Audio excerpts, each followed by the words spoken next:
On this day, the 16th of October 1970, the Prime Minister of Canada, Pierre Elliot Trudeau, invoked the War Measures Act. This was known as the October Crisis in Quebec. The October Crisis began with the kidnapping of James Cross, a British diplomat in Montreal. It was then followed by the kidnap of Pierre Laporte, the Minister of Labour of Quebec. After a few police raids, they found that there were plans to kidnap the United States consul in Montreal. Who were they? The Front de Libération du Québec. The man-children who believed that they were inheritors of Mao and Stalin, that they were going to introduce a workers' paradise in Quebec. They had been going for at least a decade, involved themselves in 160 violent instances, bombings, bank robberies, so they were following Stalin at that point, Stalin being the notorious bank robber. And over their time, they'd killed 8 people. They also blew up, or planted a bomb, in the Montreal Stock Exchange in 1969. Oddly, the Canadian Stock Exchange moved to Toronto very soon after. I wonder why that was.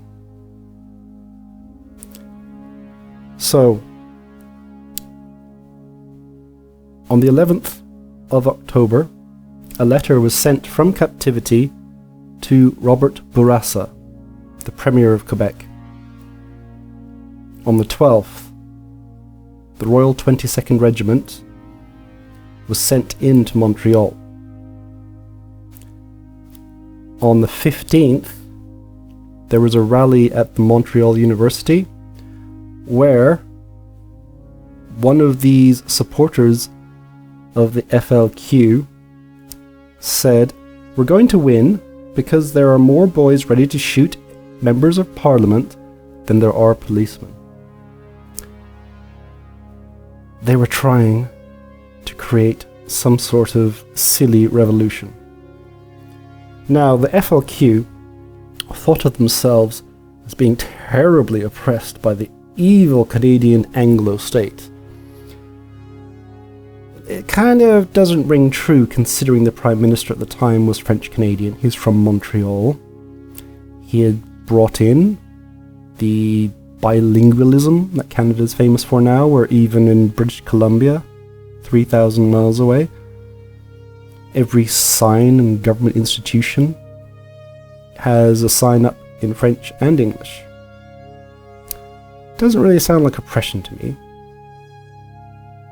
And Quebec has, after Ontario, the most MPs in the federal parliament. It runs its own affairs internally. It even has a say over its own migration affairs. It's one of the freest, non-independent polities in the world. So this idea that Quebec is oppressed is absolute nonsense. But this was the 60s, when the boomers thought that they all wanted to be Che Guevara or Mao Zedong or a young Lenin. And instead of just being content with their lot in one of the wealthiest, most civilized countries in the world, they decided to cause trouble, blow things up, kidnap people, and murder people. And some of these people ended up getting refuge in Cuba. It's pathetic, isn't it? The Soviet Union actually opened up some correspondence with the FLQ secretly. After this was exposed, they said it was a CIA plot. And maybe people believed that, especially people on the left. But after the collapse of the Soviet Union, and the files were opened, turned out they made all that up, and they had been in tentative contact with the FLQ. Because imagine that, if Quebec, just north of the United States, became some sort of communist paradise, right next to the United States, they could destroy Canada as well, and that's too tempting an offer. So, on the 16th, a day after that rally where they were talking about they could shoot MPs and no one could stop them,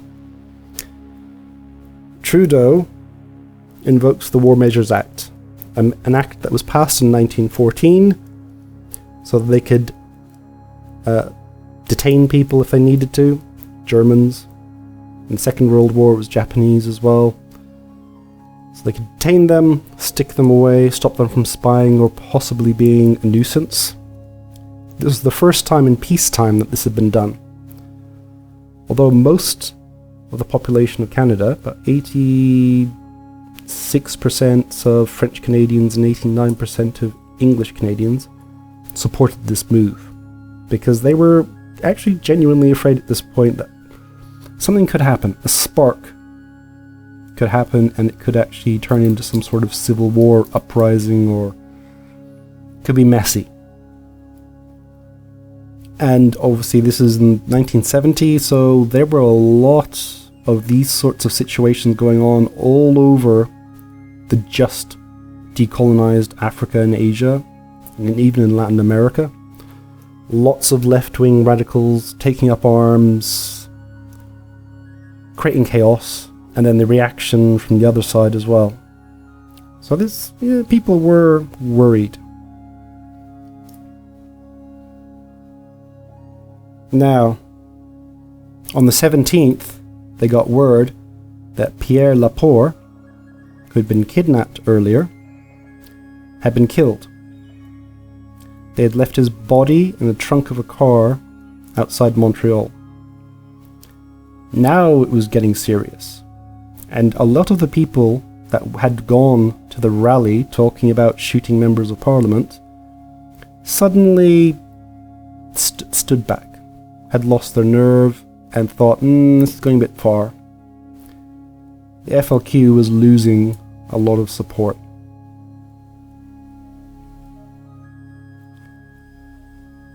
Almost 500 people over this time were arrested, and it was only December 4th that James Cross, the British representative in Montreal, was finally released. Now, what happened after this was that Quebec separatism actually in some ways became focused more on the political. Parti Québécois won the provincial election in 1976, and they held their referendum in the 80s trying to separate Quebec from Canada. They lost big time, 60-40. But the inheritors of that Parti Québécois tried again in 1995. This time, it was 51-49 against. That was the closest they were probably ever going to get. And at the time, another French Canadian was the Prime Minister, Chrétien.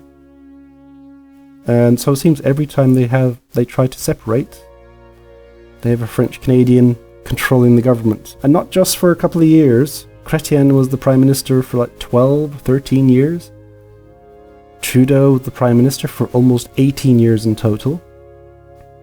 So it's not like they were figureheads. They actually had a lot of power and influence. Quebec separatism has now settled down, kind of disappeared. The Parti Québécois has faded. And there's another French Canadian as Prime Minister of Canada. The most wonderfully woke Trudeau II. But for now, Quebec is safely ensconced in Canada. And the October crisis is now just an interesting piece of history.